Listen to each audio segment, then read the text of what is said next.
yaitu strategi di bidang budaya. Pada tahun 97-98, saya pernah membaca sebuah buku yang berjudul Megatrend 2000. Penulisnya adalah Patricia Aberden dan John Nisbet.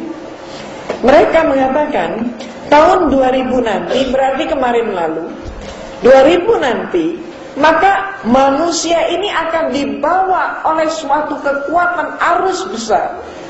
Saat itu manusia tidak akan mampu mengelak oleh arus itu. Mereka akan digulung dan dibawa kepada arus yang dibawa pada satu arah yang sama. Dan pada saat itulah semua manusia sudah akan terbentuk, terpola menjadi manusia yang sama. Pola pikirnya sama, budayanya sama, kemudian bahasanya sama. Dan manusia seluruhnya akan dipimpin oleh seorang panglima dunia, yaitu Amerika. Untuk mencapai global itu, maka mereka menggunakan instrumen yang namanya 3F, yaitu yang disebut Fun, Food, and Fashion. Fun, Food, Fashion. Fun yaitu hiburan, food makanan, fashion pakaian. Karena kita sudah masuk dalam tahun 2002, dalam pertengahan tahun 2002, coba kita analisis sampai di mana keberhasilan mereka. Yang pertama, yaitu di bidang food. Coba kita amati mulai generasi muda kita, pemuda-pemuda kita. Ketika mereka itu malam minggu, mereka kemudian haus, ingin minum teh. Coba kira-kira mana alternatif mereka pilih? Ada dua, masuk ke kafe atau masuk ke warung. Mana kira-kira yang dipilih? Kafe. Mereka masuk kafe, maaf, walaupun hanya pesan teh 2 cangkir. Tapi teh 2 cangkir itu ternyata baru selesai mereka nikmati. Mereka baru keluar dari kafe setelah 3 jam. Kenapa? Karena mereka merasa kerasan dengan tempat, dengan situasi di kafe, dengan musiknya yang khas. Dan mereka merasa di kafe mereka enjoy. Dan mereka keluar dari kafe dengan langkah gontai, sambil melihat ke kiri dan ke kanan dengan harapan semakin banyak orang lihat saya akan semakin bangga. Kalaupun ada wartawan yang meliput, saya akan bangga dengan menyatakan, nih gue anak gaul, dengan masuk kafe. Lain halnya apabila pemuda kita, dia tertinggal dompetnya di rumah, dia masuk ke warung untuk minum teh. Maka dia masuk ke warung dengan tidak kerasan, hanya bertahan paling lama setengah jam. Kalau keluar dari kafe, maaf, dengan tengok kiri kanan supaya semakin banyak orang lihat, dia semakin bangga.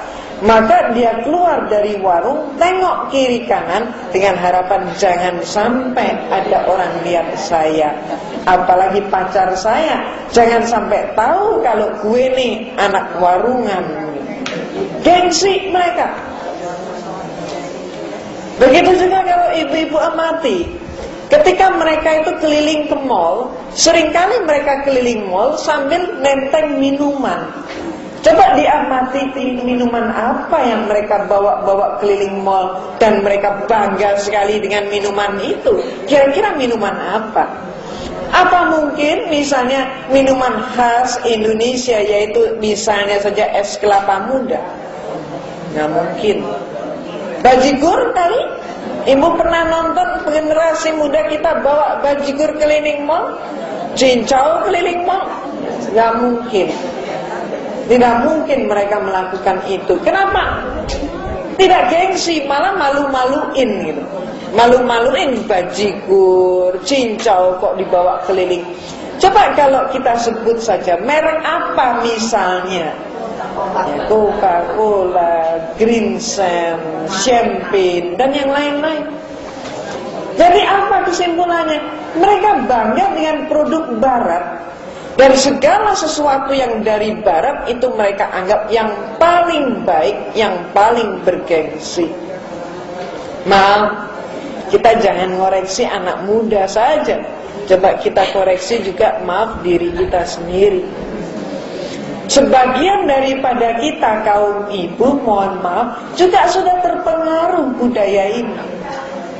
Maaf, tentunya bukan ibu-ibu Majelis Taklim Namira, tapi yang di sono tuh. Ibu-ibu muda kita yang di sono tuh sekarang sudah berganti menu. 5 tahun yang lalu, kalau kita bersilaturahmi ke rumah seorang teman yang dari Sumatera Selatan, dia akan demikian bangga kalau bisa menyajikan makanan khas Sumatera Selatan, pempek. Ketika ngeluarin pempek ceritanya panjang. Oh, ini pempek nggak ada seperti ini di Jakarta. Ini adanya dari Palembang. Saya baru dapat kiriman tadi pagi dari Palembang. Ketika kita masuk ke Jawa Timur, orang Surabaya akan demikian senangnya kalau dia bisa menyajikan rujak cingur. Bangga dia. Keluar dari Surabaya, ada sebuah kota kecil, walaupun kecil, tapi si Doarjo ini, dia akan bangga sekali dengan yang namanya kupang. Dia bercerita seluruh Indonesia yang punya kupang cuman Sidoarjo. Presiden pertama sampai keempat makan kupang semua di sini katanya. Masuk kemudian kita ke Jawa Tengah. Orang Jogja merasa belum jadi Jogja kalau dia belum ngeluarin gudeg. Masuk ke Jawa Barat, orang Bandung Mojang Priangan akan ngeluarin peyem. Sampai kita ke Betawi, orang Betawi ngeluarin apa? Nasi uduk.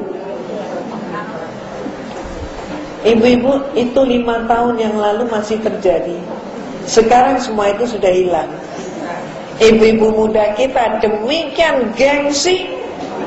Maaf, yang tubuhnya itu 1,7 itu sampai melar jadi 2,7. Demikian bangga kalau dia bisa menyajikan spaghetti, burger, pizza, dan semua makanan-makanan barat. Tapi coba kita amati ibu-ibu kita yang ganti menu. Tidak sampai 24 jam, mereka yang ganti menu tadi, mereka akan kembali cari nasi. Dan setelah ketemu nasi, mereka akan mengatakan puas deh. Walaupun 1 sendok, pokoknya nasi masuk perut kita tenang katanya. Dan coba ibu amati, ketika sudah 24 jam gak ketemu nasi, dia pilih nasi. Dan setelah itu apa? Coba ibu hidangkan, ada steak, ada juga ikan asin, ada lalapan. Kira-kira yang dipilih yang mana? Ikan asin sama lalap, bukan steaknya lagi yang dipilih. Jadi ternyata apa? Ibu-ibu muda kita itu ganti menu bukan karena selera, bukan karena kebutuhan, tapi karena apa? Gengsi. Ini yang dikejar. Seolah-olah yang barat lebih baik daripada milik kita sendiri. Maaf ibu, gejala apa ini sebenarnya? Inilah yang disebut krisis identitas. Maaf, kita sekarang ini sudah mulai terkena penyakit. Tidak bangga dengan diri kita, tidak bangga dengan keislaman kita, dan mohon maaf juga tidak bangga menjadi bangsa Indonesia. Kita lebih bangga menjadi mereka. Mohon maaf sekali lagi. Demikian pula hal ini bisa kita lihat bagaimana ketika iman itu sedang naik. Ketika iman sedang naik, kita rajin melaksanakan perintah, termasuk sholat. Tapi ketika iman sedang turun, na'udzubillah, luar biasa. Nah, kita maaf, demikian pula sekali lagi saya mohon maaf, ibu-ibu remaja ataupun anak-anak kita yang dinikahi dengan orang barat.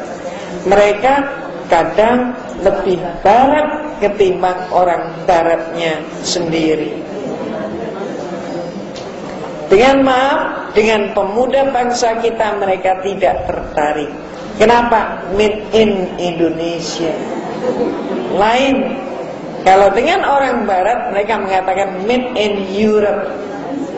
Dan termasuk ada kalimat memperbaiki keturunan dan sebagainya. Itulah yang terjadi, krisis identitas. Maaf, ibu-ibu yang saya hormati,